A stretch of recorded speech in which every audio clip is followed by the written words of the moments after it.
Disclaimer दोस्तों, मैं आप सभी को बता दूं, ये कहानी पूरी तरह काल्पनिक है। ये सिर्फ दर्शकों के मनोरंजन के लिए बनाई गई है। इसमें दर्शाए गए सभी पात्र, नाम, उत्पाद और घटनाएं पूरी तरह काल्पनिक है। ये कहानी किसी भी तरह से किसी भी व्यक्ति के भावनाओं, प्रथाओं, परंपराओं और विश्वासों के अपमान नहीं करती है। जैसे कहानी में बताए गए सभी चीजों का मात्र कहानी के लेखक द्वारा बनाई गई लेखक अपनी एक कल्पना है। तो दोस्तों, मैं आपको आगे बता दूं, अगर आप हमारे हॉट सिनेमा ऑफिशियल चैनल पर नए हैं तो वीडियो को भर भर लाइक और चैनल को सब्सक्राइब करना ना भूले। धन्यवाद।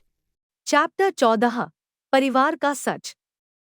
ब्लैक लोटस नेटवर्क के खिलाफ अपनी लड़ाई में छायामार्गी उर्फ विराज सक्सेना ने अपराध के जाल को धीरे धीरे खोलना शुरू कर दिया था।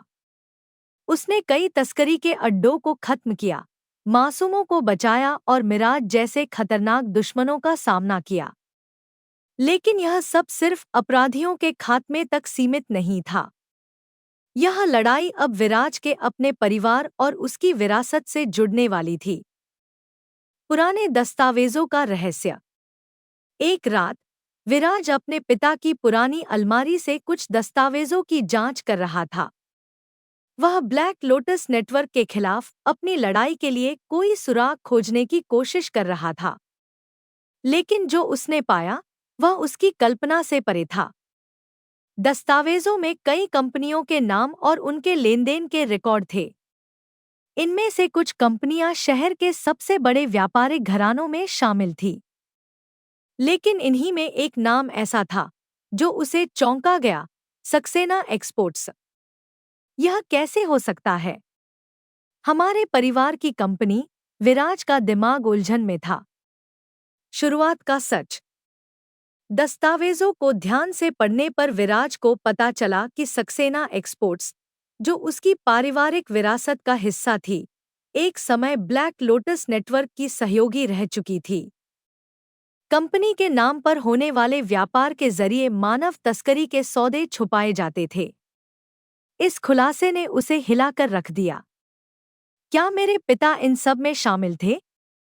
क्या हमारी दौलत मासूमों की बर्बादी पर बनी है? अतीत की परतें खोलना। विराज ने अपने परिवार के पुराने नौकर रघु काका से इस बारे में सवाल किया। रघु काका, जो सक्सेना परिवार के साथ दशकों से थे, इस सच्चाई को जानते थे लेकिन हमेशा चुप रहे थे।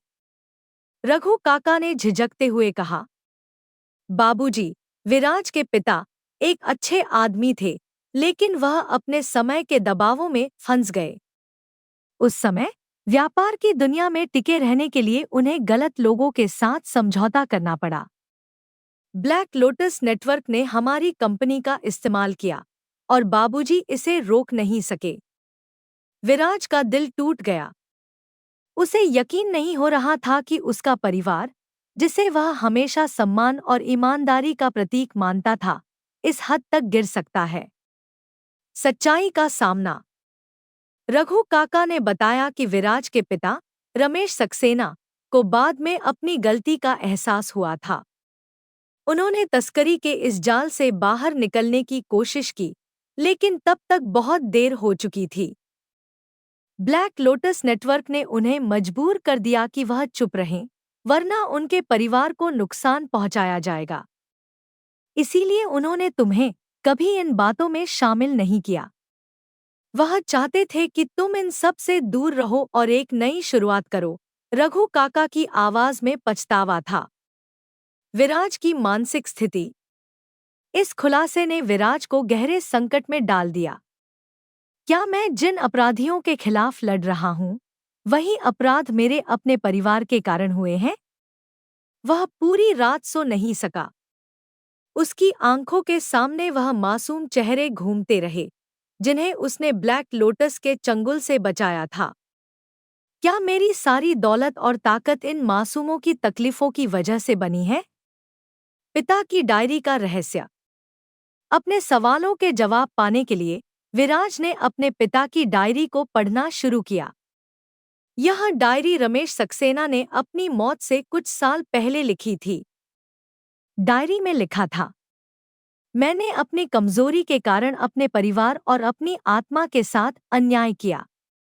मैंने सोचा कि समझौता करके मैं अपने परिवार को बचा लूंगा, लेकिन यह समझौता मेरी सबसे बड़ी गलती साबित हुआ। विराज को इस दुनिया से दूर रखना मेरी आखिरी कोशिश है कि वह मेरी गलतियों का भागीदार न बने। डायरी पढ़ते पढ़ते विराज की आंखों से आंसू बहने लगे।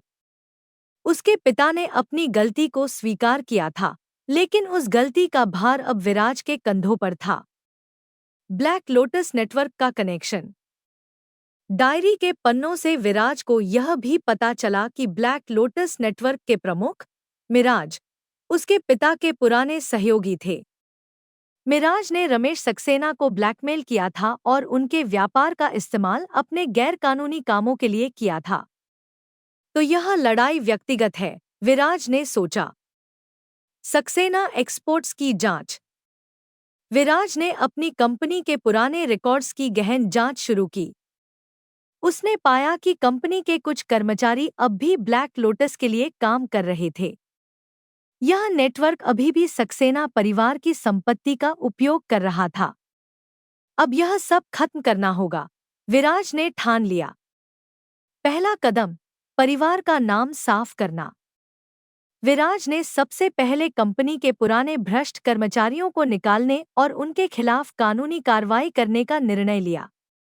उसने अपने करीबी विश्वासपात्रों की एक टीम बनाई जो कंपनी के हर सौदे की जांच कर सके। छायामार्गी का नया मिशन।